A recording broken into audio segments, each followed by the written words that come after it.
চলমান শান্তি আলোচনা এবং স্থায়ী যুদ্ধবিরতি প্রচেষ্টার মধ্যে হরমুজ প্রণালীতে মার্কিন যুদ্ধবিমানের উপস্থিতি নিয়ে যুক্তরাষ্ট্রকে সতর্ক করেছে ইরান। তেহরানের দাবি, এ অঞ্চলে মার্কিন সামরিক পদক্ষেপ গুরুত্বপূর্ণ এই নৌপথের সঙ্গে আঞ্চলিক নিরাপত্তাকেও বিপন্ন করছে। আইআরজিসির খাতামাল আনাবিয়া কেন্দ্রীয় সদর দপ্তরের পক্ষ থেকে বলা হয়, হরমুজের সার্বভৌমত্ব রক্ষায় মার্কিন বাহিনী এবং তাদের সমর্থকদের আগ্রাসন দমনে পদক্ষেপ নিতে পিছপা হবে না ইরান।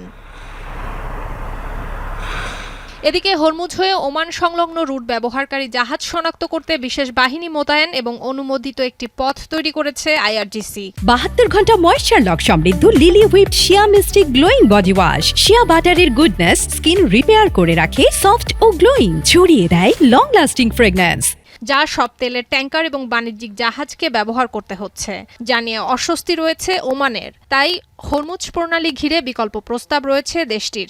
সেখানে টোলের পরিবর্তে একটি পরিষেবা ফি দিতে হবে জাহাজগুলোকে। মার্কিন প্রতিনিধিদের কাছে এমন প্রস্তাবও দিয়েছে ওমান। এছাড়া হরমুজের মাইন অপসারণে যুক্ত হতে চায় মধ্যপ্রাচ্যের এই দেশটি। এজন্য ফ্রান্সের একটি শিপিং কোম্পানির সঙ্গে $500 বিলিয়ন একটি চুক্তি স্বাক্ষর করেছে ওমানের আসাদ গ্রুপ।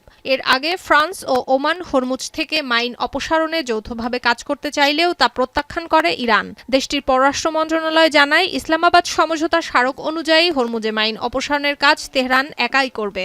এতে অন্য কোনো দেশের সহযোগিতার প্রয়োজন নেই।